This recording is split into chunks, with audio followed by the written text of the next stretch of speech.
at the volume here. Look around. Guys, this is not a joke. This is not for the faint heart. You can see the challenge here that we're having. The hydro line is right there. The tight space is over here. The forms. This is the forms for the foundations. This is another day, another dollar. We're here. All this is going to be ripped out.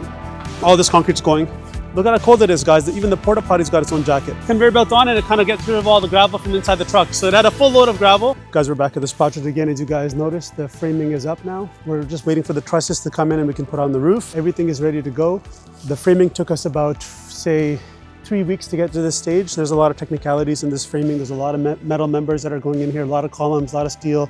So the welders are going to be back to do some of that welding stuff. Let's go inside and have a peek, and you'll see some really nice oversized windows here, by the way, as well. Aluminum windows we're getting from Europe, from Belgium, and the glass is coming from USA. We're going to bring the frames in from Belgium. We're going to have that glazed on site live with the glass, with a crane. We're going to show you guys on another video on that, but it's very cool stuff here, guys. Typical customers use vinyl for windows.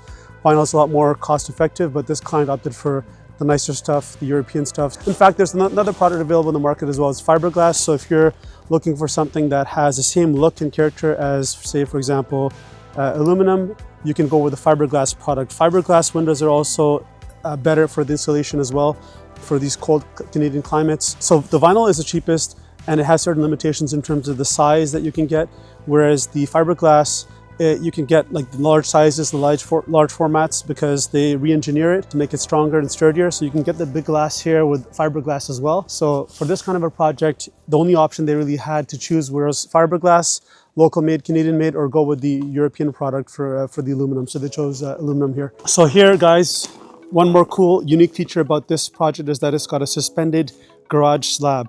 To gain more space in this duplex project, they actually went with a suspended garage. Typically, the garage space is dead in the basement. There's no additional living space. Usually people just have a garage which is supported by just dirt underneath it.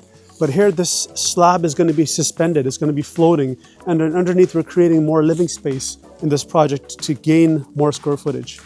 This is a unique feature.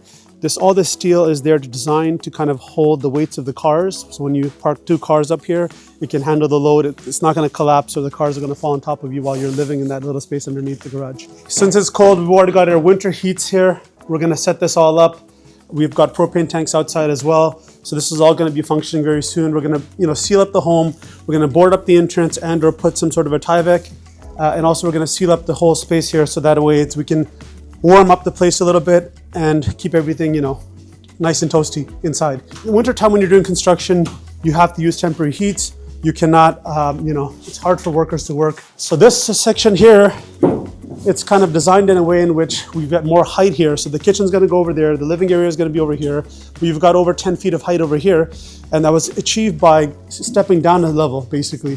So we're not raising the building any higher than what we're allowed to. The building is still complying with the height that's allowed for this specific property, but we're able to achieve a higher height, which kind of gives you a nice feeling, right? And look at the big windows. The windows are going to be floor to ceiling windows over here, literally from floor to ceiling for both sides. That's going to go out to a deck on that section.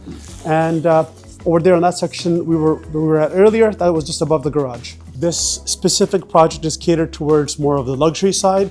So this is the luxury division of what plexcon does. And you guys are going to see as we develop this project more and more over the course of the next several weeks, the kind of finishes that are going to go in this specific project. We're going to now go into the basement. It's got its own separate side entrance. There's going to be steps installed over here. Here, I think we're going to be about 14 feet, 15 feet ceiling height over here once it's finished. Even when it's finished, there's going to be really high ceiling heights. There's going to be a massive patio door that's going to be installed over here. It's right back here, guys. So there's a lot of technicalities here, right? But in a typical basement, you would just only have this living space and that's it.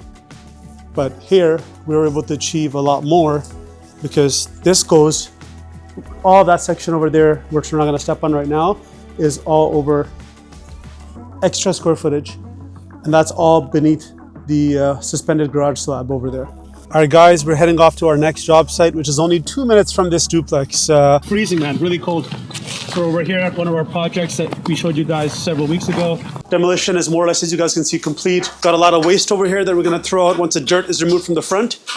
All this is garbage. Third floor floors are done. He's gonna start the walls now. So you'll see all this plywood up here. This is the third floor that's gonna go up now. So most of it, as you can see, is done. right? All the plywood is there. Now this is gonna be nice, very unique, because it's gonna be very massive. Look at this, look at the footprint of this place. When you're looking at the scale of it from here, from where we're standing, and you have a beautiful garden suite in the back, sexy two-story. We're gonna be dropping off some of the merchandise that's in the back right now to some of the boys. We've got 2 boxes full of plexcon merchandise that we just shipped in. So that's going to be dropped off. Very exciting. A lot of boys are excited to wear this stuff. We're pulling onto one of our job sites here right now. This is right by the beaches. We had to mobilize shoring over here. So this is a very unique project. It's going to consist of 2 semi-detached properties over here. Okay, it's going to have 4 units in one of them and 4 units on the other one. So they've got a little excavator in the back. They've got all the metal on site right now as well. You can see the machine that's here that's going to be drilling all the holes here for the piles, for the shoring. That's all going to commence later this week. Shoring is installed on both sides, by the way, as well. We're doing it on both sides, even though that side necessarily may not need it. We're doing both sides just for the safety of the neighbor's property. Look at how cold it is, guys. Even the porta potty's got its own jacket. How that jacket works is very cool, because what they do is we connect that to the power source and then it heats up. It's basically got coils inside it and it actually heats up and keeps everything warm. And then you'll have running water in there as well. That's how guys, relieve themselves in the winter, right? They have that porta potty with the jacket on. Now, as we're walking to the back, look at the scale of this machine. Look at me standing here right next to this thing. Look at how big this thing is, right? This is basically the machine that's going to be drilling, and it's going to be drilling down like 25, 30 feet deep. It gets pushed in, yes. They're going to drill and then install, drill, install, drill, install, and then in between them, they're going to put the lagging, which is going to then support all the dirt to keep the dirt, from collapsing. This is the first stage. We mobilized all the machines. So the first step was to tear this house down. We've demolished the home. We haven't really started excavating it yet. The basement used to be here. That's why you'll see that there's kind of like a little bit of a hole over here, but we're not going to excavate anything yet. We're going to essentially do all the shoring work first. We're going to bring the machines and start from the back and then shore, and install all these metal piles throughout the whole right side as well as the left side. Once this is installed, legging goes in, and then these guys are going to demobilize, and then we can bring back the excavator, and then they're going to dig up. We're now at one of our projects that we started nearly 2 years ago. 2024 is when we started this project with plexcon construction, but it's still not done. And the reason why it's not done is because a 400 amp service took a very long time, and the client was deciding between going with a 400 or a 200. There's a lot of back and forth. This started probably in fall of 2024, and now it's been done. Everything's been done since January here, 2025, but there were some delays with the hydro. So the hydro is coming now finally to connect the 400 amp service. And we've got some boys over here right now. They're basically digging out right now. Water services, drain services to the back of the property. Hey brother, good morning. How are you, man? Good morning. We're ripping out everything. So what's gonna happen is we're gonna run services from here. The sewers have to be connecting to the front where the property line is. So if you come with me in the back, I'll show you guys what's going on. I'll be right back. Okay. Just gonna show this. Gotten permission from the neighbor now next door. This is also a shared driveway situation. We've got permission from the neighbor next door to do what we have to do over here. They've given us permission for a week. All this is gonna be ripped out. All this concrete's going. All this stuff is going. The garden suite's at the back here. It's gonna be part of this structure. So we're using partially the garage that's here, and we're adding a little bit more. So this is the trench footing that's gonna be going in over here. So this is how the foundation is gonna be here. It's literally, this is it. We're gonna be pouring concrete inside here. Now that's gonna start soon, but inside when you come in the garage here, you'll see we have to reinforce this garage structure, in fact. So what we did is we did underpinning over here, and we reinforced this.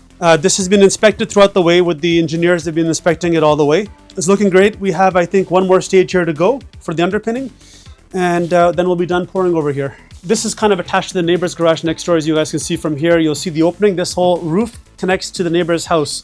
Now we're gonna be creating a partition, a fire-rated separation wall over here. We're gonna add fire-rated insulation, resilient channels, fire-rated drywalls to separate this dwelling from the dwelling over there. We're gonna span out basically, as you guys can see, we're gonna span out here, and it's gonna kind of go around the corner over there, and it's gonna stop over there where you see the orange pin, right over there on that side of the orange pin. That's where it's gonna go. Over here, how we're gonna run our services, because this property is getting a 400 amp service. So what we're gonna be doing is we're gonna be running, with 400 amp service, we have to be 4 feet deep. So we're gonna be digging here. When these guys are digging for the drains, they're gonna be 5.5, 6 feet deep to run the drains to the back. But I also asked them to leave 4 feet for me here, bringing it all the way here, because the 400 amp service is not going to be above grade. Right now, this is 200 amp service. This is above grade. You see the lines that are hanging and connecting to the wires outside up here. The 400 amp is going to be just below grade. There's just too much power. Their requirement, they want it to be buried. So here, we're going to have a 4 feet depth here for the pipe conduit. It's going to go all the way here to the property line. We're gonna stop here where the property line is. Right over there, you'll see the 2x6. That's our property line. We'll stop over here, and then the city contractor will dig on this side over here. All right, guys, so we're just kind of cleaning up the road here. It used to be a single family home like this one over here, 226.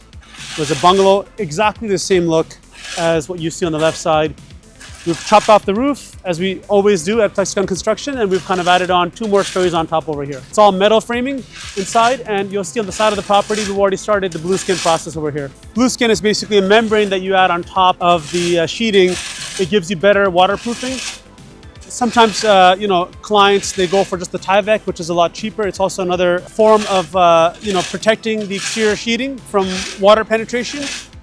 But we've added the blue skin here. And behind the blue skin, you'll see the glass rock, which is already better than plywood. That already offers a very high level of waterproofing with the glass rock. But when the blue skin, it all just kind of seals in together and kind of makes sure that everything is waterproof. This machine over here basically is a slinger. It was full of gravel. It has a conveyor belt attached to it, and they kind of turn the belt around, and then they turn the conveyor belt on, and it kind of gets rid of all the gravel from inside the truck. So it had a full load of gravel. It's gone. It's in the basement now. It's an easy way for us to save on the labor.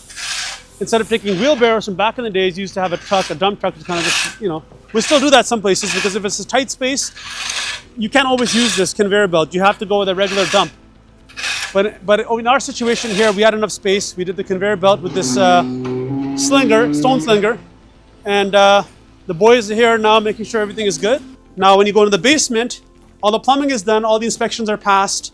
And here the boys have received this load of gravel that's going to now be spread out in this entire basement. After the gravel is spread out, we're going to be pouring the concrete. You can see the weepers are already installed here. This is again for waterproofing purposes. This collects all the water from around the property, and it'll bring it over to the sump pit over there in the back of the house. There's a sump pit over there. We're going to install a pump in there, and it's going to pump out of the water. But here, I don't think there's going to be a lot of water problems here. It's a very dry basement. It's been dry, even with all the rain that we've been getting, it's just remained dry. So that means that the water table here is very low. It's not very high. Oftentimes you go to properties where you'll see it's very moist, very damp, very wet in the basement after you do underpinning. And that's where you have big problems if you don't do proper waterproofing, because the water table is high. Here we've installed the dimple board. Again, this was not part of the drawings, but we've installed it here for an additional layer of waterproofing. So if there's any dampness from the wall from the outside, it is an old 80-year-old home. So that way all the water can be penetrated behind this. So here basically, guys, we raised the height here because the height was too low. As you guys can see, we've increased the height now because it was really low height before. It was like practically around here somewhere. So that wasn't really functional because there's rigid insulation on the floors. We increased the height, re-engineered it through our engineers. There's a gas line that's being ran as well here. There's a gas hot water tank here. So this is a small little unit basically. It's just gonna have a kitchen right there by the entrance, a small kitchenette type thing. And it's just basically a studio unit. Guys, we just pulled up to one of our other job sites here. This is also alongside Oakwood, but it's basically foundations are done. And let's just go inside, have a peek. We're doing things a little bit differently here. So what's happening here is based on the ever so changing code requirements of the City of Toronto. What we're doing over here is we've installed the metal studs directly onto the foundation. And this is going to be continuous. This is going to be continuous, and then this is going to connect to the next story as well. So this is a little bit different than what we typically do. Typically we have joists here that are run onto this concrete, and then we install this, on top of the joists. We do joists here. We do plywood on top. That's typical construction, joists, plywood, and then wall goes on top of that. But here, this metal is resting directly on top of the concrete structure. That's what's different over here.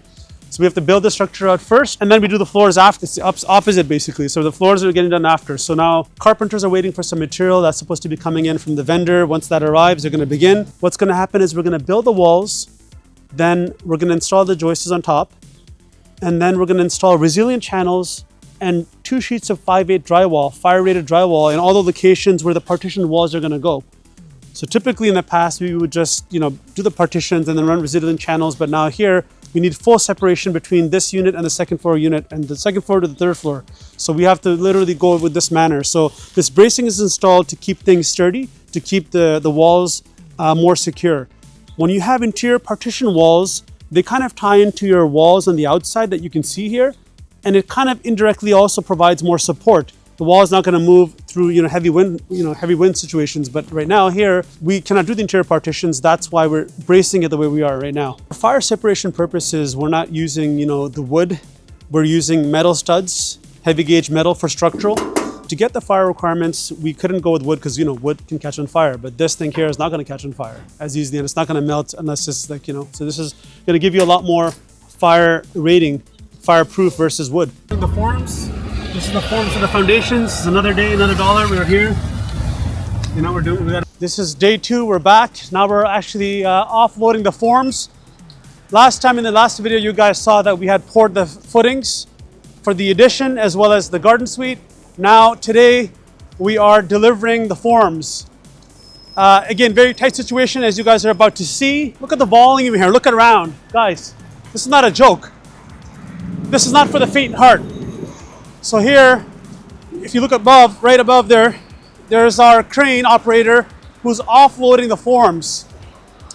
The forms are situated inside the cages. Okay, that thing that they're lifting up with the crane, it's called a cage. That's what we call it in terms of the construction language. They're going to lift the cage up, and they're going to put it on the shared driveway space, and then we're going to hand bomb everything to the unit. Everything is encased within the cage. They call it the cage, and then all the forms are inside. You've got the nice friendly operator over there who's offloading everything here, basically. You can see the challenge here that we're having. The hydro line is right there. The tight space is over here. This is the gentleman here who's going to be, putting up the forms. He's a pro. All right, so what's happening here, guys? So we're at the back of the property. This is the addition. That's the garden suite. We're bringing in all these forms. What's going to happen is these forms, you guys have seen it before in some of our other projects, some of our other videos in the past. But these forms, what they're going to do is they're going to line them up, and they're going to build a wall with these forms. So it's basically being a wall on this side and a wall on this side. So that way they can kind of pour concrete inside the form.